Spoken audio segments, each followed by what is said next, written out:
Mrs. Srijita is a 46-year-old housewife from Calcutta who was perfectly well until about a month ago when she suddenly developed an abdominal pain which was very severe and caused her to go to the hospital. A scan of her abdomen found that she had quite a large cancer in her liver. I had an acute abdominal pain which was like unbearable for me. I went to my general physician. Obviously he had given me some painkillers, and then he suggested that if I can't bear the pain, I should get myself admitted in hospital. So once I came back home, I started vomiting. I fainted. The cancer was in the back part of the liver and had completely encircled and partially obstructed the main blood vessel, which is called the inferior vena cava, which carries blood from the lower half of the body towards the heart. The tumor had also obstructed two of the veins carrying blood out of the liver, and the third vein was partially blocked. The problem was that because of the location of the tumor, treatment for this tumor was extremely complicated.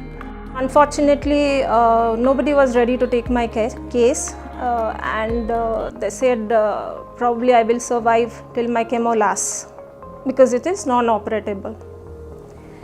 Then obviously we started searching for doctors who will do my surgery, and then we found Dr. Goville's name. Thanks to the coordination between Apollo Hospital in Calcutta and Bangalore, the patient was successfully able to come here. We needed to remove the left half, nearly left 2/3 of her liver in order to completely remove the tumor.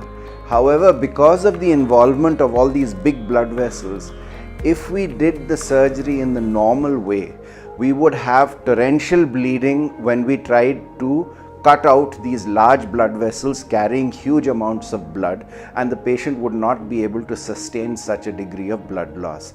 So we did an unusual form of surgery which is not commonly available across the country, and very few people do it routinely, which is called an auto transplant.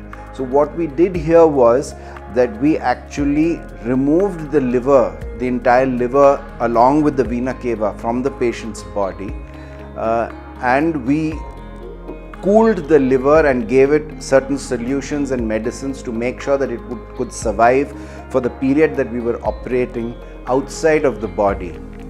And we did the entire operation without any blood flowing in the liver, so that there was no blood loss. And we then rejoined all the veins without blood flowing through them. And only after we had completed the operation, we restored blood flow through the liver and back the normal blood circulation in the body. On 3rd, I flew from Bangalore. 5th, my surgery took place. I really don't want to talk much about Dr. Goville because he's like a God-gifted one. God sent me. He explained me the entire details, going to an extent from where my abdomen will be cut till where. He used to visit my room thrice, sometimes even 4 times to find how I am. And like whenever he used to be there in the room, I had a positive vibe all around. From surgery till counseling, what not they did for me. I mean, the entire team is so good. The biopsy has reported what we call a hepatocellular carcinoma, and fortunately for her, this also means that she does not require to have any further treatment apart from the operation which she has already had. And I come to know that I don't need chemo, I don't need any further medicine. It was just a malignant tumor which is removed from my body, and I'm free of it right now. Apollo Bangalore has given me my life back, that much I can say. And I'm happy that I'm going back to my children and my family and my state.